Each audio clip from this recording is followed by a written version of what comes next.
Hello,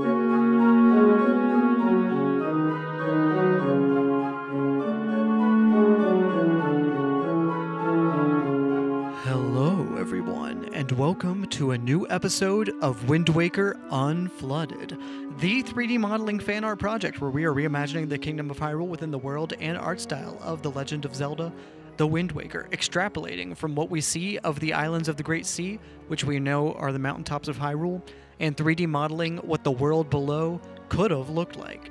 It's a really ambitious project, and I thank you all for your patience as we continue to work on it. And these things take time, and it's been so nice to see how many of y'all are along for the ride and how much it means to y'all. I've received some great comments recently, and it's just I really appreciate it. I don't know if we've crossed 20,000 subscribers yet as of recording this video, but we're inching really close if we haven't yet. And it's cool. Like that's a huge audience for me. I'm not used to that. I'm used to making, dinky little short films that get like 100 views. And I'm like, well, I was happy to make it, but I'm not expecting an audience. But it's just been nice to share this project with so many of y'all, right? And know how many of y'all care about Zelda and about specifically realizing this world. The Wind Waker was set in Hyrule, but we never really got to explore Hyrule. It never really showed us that world. We only had to imagine what its version of Hyrule would look like in its beautiful, unique art style, which is so different from the other Zelda games. And so that's what Wind Waker Unflooded is all about, is just realizing that vision, that thing that I wanted to see from Wind Waker, but just wasn't in the game. But let's imagine it now. Let's sculpt that world. Let's imagine it in that art style. And part of what was so exciting about it is that when Hyrule Historia came out, the concept art book from featuring art throughout the Zelda series, part of what we saw in it were these unused designs from the Wind Waker for characters, monsters, enemies, and islands that maybe were left on the cutting room floor, but we know could have influenced cut content from the game. And one of those cut islands was Stovepipe Island. So this was, so based on that, I have decided to recreate that piece of concept art that we saw in Hyrule Historia that never existed in-game and is now a part of the Wind Waker's Hyrule within Wind Waker Unflooded. It really scratches that itch of and I know a lot of y'all too have been hoping for Stovepipe Isle, because that's something that it could have existed within the world of the Wind Waker if the developers had just had a little bit more time. But now, with the time that you can spend on a fan project, we can create Stovepipe Isle. And so I guess I want to talk a little bit about some of my creative decisions, because obviously I think a lot of people have connected Stovepipe Island to Fire Mountain. It's possible that this is what Fire Mountain would have looked like instead of just being like a short little platforming challenge. It's just the tip of a volcano. It could have been this whole extra little city with, a whole Goron city, right? Because that's what I'm assuming, is that this is a place for Gorons. In addition to the Goron city, which would be on Death Mountain proper, Stovepipe Isle would be a settlement of Gorons, of course, that is separate from the Goron city. Maybe, who knows exactly what the difference is? I'd be curious to know y'all's point of view. Is it just an extra city? Do they, are they a part of the greater Goron kingdom, or is there a reason maybe for their separation?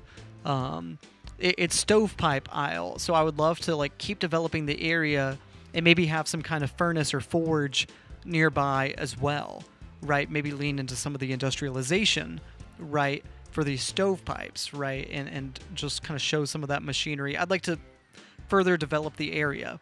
I think Goron culture is something that's really interesting, and you can do a lot just through environmental design and showing these differences.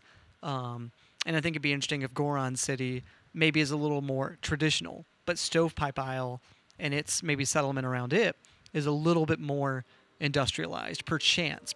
I mean, that's been a theme of this project, right? This is a version of Hyrule that has, in some ways, quote unquote, it's a little bit more, quote unquote, advanced, right? Advanced, of course, is subjective, and, we always believe that maybe the modern day is more advanced than yesterday, and that's just from a certain point of view, right? I guess, you know, maybe you're talking about technologically advanced. Maybe that's one point of view that you can have, but that is a singular point of view. That does not speak to an overall advancement, of course. But anyway, just like I think that's something that interests me about these different cultures, and it interests me about this version of Hyrule in general. Timeline-wise, like I've said, this is Hyrule as I would see it right before the Great Flood. So part of the theme of this world is it's this world that is gilded in a way. It seems to be prospering, but it is about to fall, right, due to some of its own folly, due to Ganondorf, and some of that, I think, can be personified through some of these technological advancements.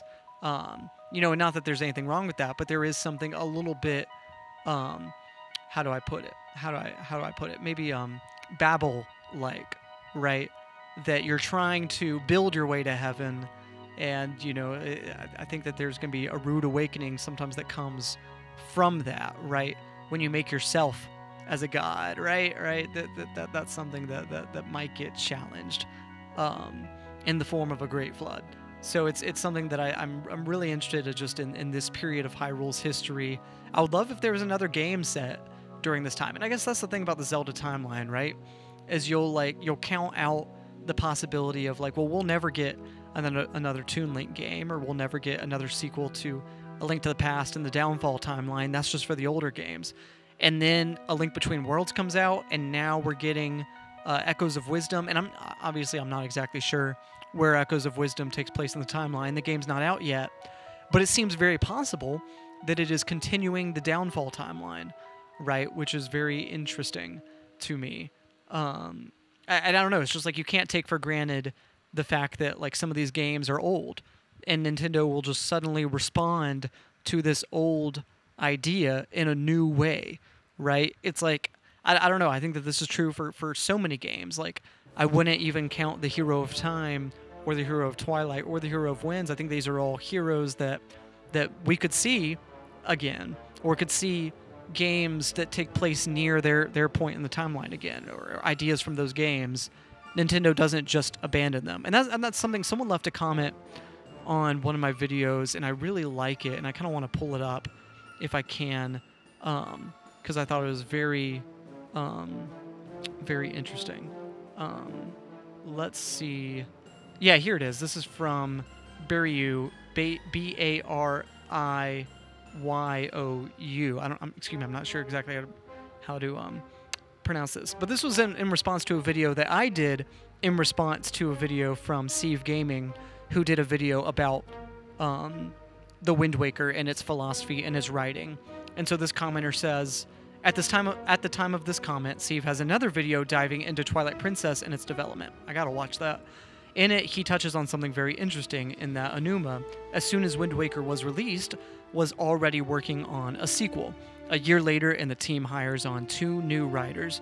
The project is renamed as Twilight Princess, and a cinematic trailer is all they have. Steve suggests, and I agree, that there's a good chance that the 2 writers were hired on specifically to turn Aonuma's idea of a Wind Waker sequel into Twilight Princess. This would certainly explain why TP has such an emphasis on the 4 regions, the 4 light beasts, the realm of the Twilight, and Zant. It's possible that this idea was the new land that Aonuma wanted to move toward. A land without a Zelda, a land without a Ganon, new creatures, new mythology, no Triforce, no goddesses, the very thing we got in Phantom Hourglass. Unfortunately, Wind Waker didn't perform to Nintendo's liking, and in the end, Twilight Princess would feel more spiritually connected to Ocarina of Time than the ostensible sequel that the Wind Waker was intended to be. But they wouldn't shelve the idea entirely. Spirit Tracks attempted to give us something new with the Locomo, but familiar with this being a Hyrule and a Zelda. So when that didn't pan out, the team started pushing Vaddie hard as the new Zelda bad guy. Aonuma's team has been desperately clawing to make something new somewhere else, and every time they do, Nintendo drags them back to the same old formula. A formula that got so stale the team did something daring and made Breath of the Wild. You know, the game that's basically a soft remake of Zelda 1.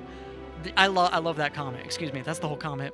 But I wanted to just read that aloud to y'all because I think that that's a really good way of putting it. And I don't know, it's something that I think this comment kind of points as tragic but I think there is a balance, and Nintendo almost strikes it. I don't think they perfectly strike it, but I think I don't mind their approach of balancing tradition with transformation, right? Trying to do them both at the same time with the Zelda series. It's a series that in many ways is willing to innovate while also staying really close to, I think, what people love about the series. And that's a hard tightrope to walk. And I really respect the developers for continuing to walk it. And I guess, like, something I want that... I guess I think about even Wind Waker itself is a game that pushes forward. It's a new kind of map. There's new items. It's a story that and new aesthetics, right? It's in so many ways it's very different from Ocarina of Time, but then it also takes place in Hyrule. Ganondorf is back, and it has a lot of returning items, returning concepts. It just can't fully escape the shadow of the Zelda series, which is fine. It's part of the Zelda series. It's okay if there's conventions that are shared. It's okay if things look the same, feel the same from game to game in certain ways. That's okay. It's a part of a franchise.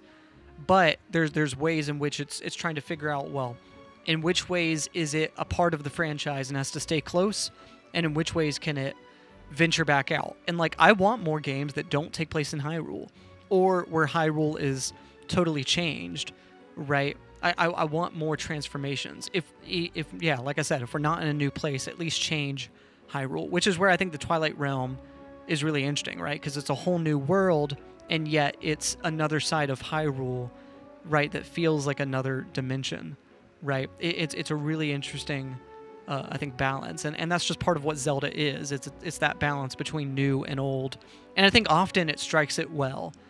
I think often it does, and I really appreciate that. I don't know, and, like, it's tough, right? Because I want, like, I don't know, I wanted the series to be able to continue to innovate and do new things and push away from its roots. And I think often in at least some way, every game does, right? Tears of the Kingdom, like, it was still in Hyrule. It still had so many things that made Breath of the Wild popular, but then it has totally new mechanics, right? It has all new dungeons with new bosses. There's things that it does that are new, but especially its mechanics. I've never seen anything like that in a Zelda game. So it's that balance of, like, it's trying not to go too far from what people love while also trying to innovate.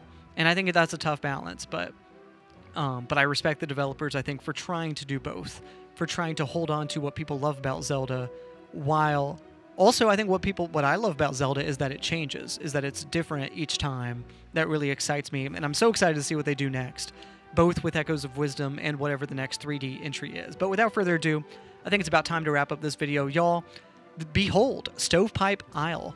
I mean, this is just so exciting because, of course, it's finally bringing to life that piece of concept art now into 3D. So I'm so excited to finally be able to integrate this into Wind Waker Unflooded. Comment down below what y'all want to see next from the project, and without further ado, I'll let you go. Now, if you're looking for other ways to support me, as always, you can support me as a creator by becoming a member on Patreon. There you'll get access to all kinds of exclusive behind-the-scenes content like in-progress outlines, scripts, storyboards, rough cuts, and even soundtracks for my newest films. By becoming a member, you'll also be thanked in the credits for any film I finish during your membership. You can also support me by streaming my music. I compose all of the scores for my own short films, and you can listen to those soundtracks on Spotify, Apple Music, or wherever you listen to music. Just look up Joe Kendrick. That's JoeKendrick. Y'all have a wonderful day, and without further ado, I'll let you go.